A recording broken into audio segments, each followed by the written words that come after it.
Hi, welcome to our channel. ఈరోజు వీడియోలో మనం మెజర్మెంట్ ఆఫ్ వర్కబిలిటీ గురించి చూద్దాం.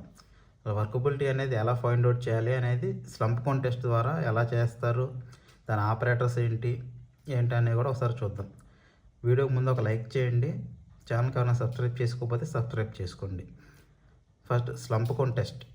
అసలు స్లంప్ కౌంట్ టెస్ట్ ఏంటి, దాని పర్పస్ ఏంటి, కాంక్రీట్ యొక్క ఫ్రెష్లీ మిక్స్డ్ కాంక్రీట్ యొక్క వర్కబిలిటీని కన్సిస్టెన్సీని కనుక్కోవడానికి స్లంప్ కౌంట్ టెస్ట్ చేస్తాం. కానీ ఇది వెరీ వెట్ కాంక్రీట్కి ఆర్ వెరీ డ్రై కాంక్రీట్కి సూటబుల్ అవ్వదు ఈ స్లంప్ కౌంట్ టెస్ట్ అనేది. ఇప్పుడు ఈ స్లంప్ కౌంట్ టెస్ట్కి ఆపరేటర్స్ ఏంటి చూద్దాం. స్లంప్ కోన్, దాని హైట్ వచ్చేసరికి 300 mm, అండ్ టాప్ డయా వచ్చేసరికి 100 mm, బాటమ్ డయా వచ్చేసరికి 200 mm. సరే, ట్యాంపింగ్ రాడ్, ఈచ్ లేయర్ అయినా 25 times ట్యాంపింగ్ ఇవ్వాలి కదా, దానికి ట్యాంపింగ్ రాడ్. దాని యొక్క డయామీటర్ వచ్చేసరికి 16 mm డయా, 600 mm లాంగ్. దాని మెజరింగ్ స్కేల్ కావాలి. అది స్లంప్ అప్వర్డ్ లిఫ్ట్ చేసిన తర్వాత స్లంప్ హైట్ మెజర్ చేయడానికి మనం measuring scale. Next base plate, concrete place చేయడానికి. ప్రొసీజర్ చూద్దాం. యాజ్ పర్ IS 1199 Part 2 2018 ప్రకారం కాంక్రీట్ అనేది స్లంప్ కోన్లో 3 layers కింద ప్రిపేర్ చేసుకోవాలి. ప్రిపేర్ చేసుకున్నాక ఈచ్ లేయర్కి 25 times స్టాంపింగ్ ఇవ్వాలి, అంటే కాంపాక్షన్ చేయాలి. ఎగ్జాంపుల్ చూడండి, ఒక లేయర్ ఫిల్ చేస్తాము, 25 times స్టాంపింగ్ చేస్తాం. నెక్స్ట్ మళ్ళీ సెకండ్ లేయర్ ఫిల్ చేస్తాం, మళ్ళీ సేమ్ 25 times స్టాంపింగ్ చేస్తాం. మళ్ళీ థర్డ్ లేయర్ ఫిల్ చేస్తాం, మళ్ళీ దానికి 25 times ట్యాపింగ్ చేసి టాప్ సర్ఫేస్ని ఫినిష్ చేస్తాం. అలా ఫినిష్ చేసిన తర్వాత ఒక 5 to 10 seconds ఆగిన తర్వాత దాన్ని మనం 5 to 10 seconds ఆగిన తర్వాత స్లంప్ కోన్ ఉంటుంది కదా, దాన్ని ఒకేసారి పైకి లిఫ్ట్ చేస్తాం. ఇక్కడ దాకా అయిన తర్వాత నెక్స్ట్ మనం మెజర్మెంట్ ఆఫ్ స్లంప్ని ఎలా కనుక్కోవాలో చూద్దాం. ఇప్పుడు slump equal to height of cone 300 mm కదా ఇందాక చెప్పాను, minus height of concrete after slump.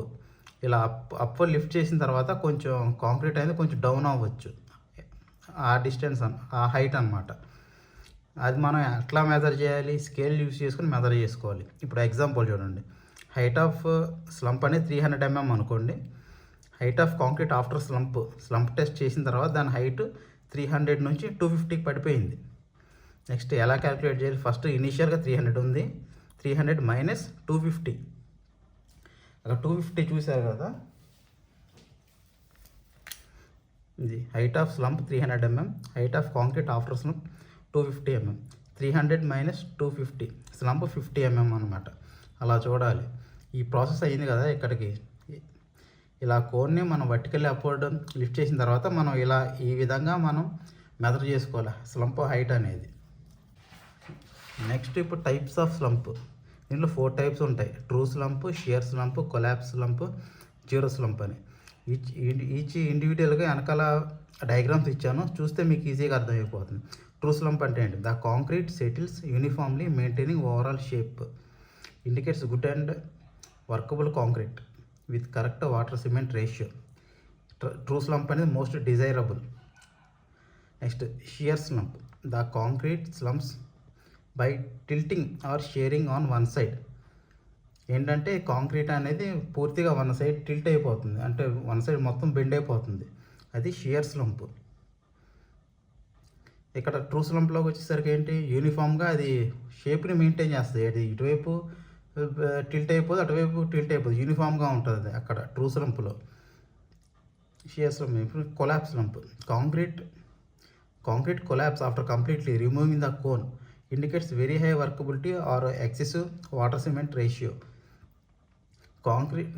Collapse స్లంప్లో మనం ఆ కోన్ని లిఫ్ట్ చేసిన తర్వాత వెంటనే కాంక్రీట్ మొత్తం కొలాప్స్ అయిపోతుంది, ఎందుకంటే high excessive water cement ratio వలన.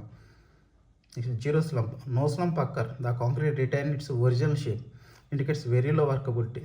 జీరో స్లంప్లో ఏంటంటే మనం కోన్ లిఫ్ట్ చేసిన తర్వాత అది ఫర్ ఎగ్జాంపుల్ 30 centimeters మనం ఫిల్ చేస్తాం కదా, 3 layers 30 centimeters ఫిల్ చేస్తాం. మీరు కాంక్రీట్ అది కోన్ లిఫ్ట్ చేసిన తర్వాత కూడా అది 30 centimeters ఉంటుంది, దాంట్లో ఎలాంటి చేంజ్ ఉండదు, అది zero slump. It indicates very low workability. ఇప్పుడు డయాగ్రామ్స్ ఉన్నాయి వెనకాల, ఒకసారి చూడండి.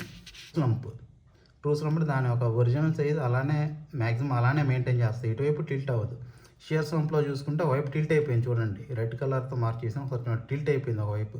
కొలాప్స్ స్లంప్ నేను తీయగానే ఇలా కుప్పలా పడిపోద్ది అనమాట ఒక ప్లేస్లో. అది ఇక నోట్ పాయింట్ చూడండి, according to is codes the maximum size of aggregate do not exist 38 mm slump.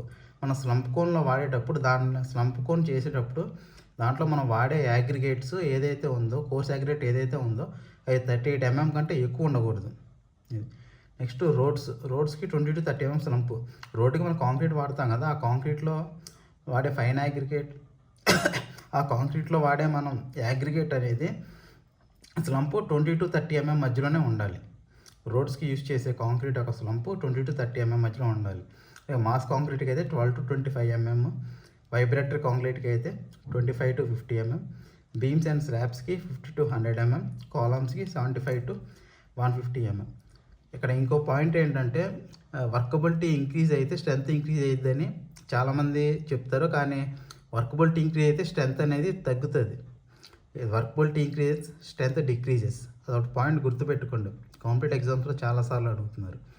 ఇది 38 mm ఉంది చెప్పా కదా, ఇది కూడా చాలా ఇంపార్టెంట్. చూడండి, వీడియో ఇన్ఫర్మేటివ్ అనిపిస్తే లైక్ చేయండి, ఛానల్కి ఎవరైనా సబ్స్క్రైబ్ చేసుకోకపోతే సబ్స్క్రైబ్ చేసుకోండి, డౌట్స్ ఏమైనా ఉంటే కామెంట్ చేయండి.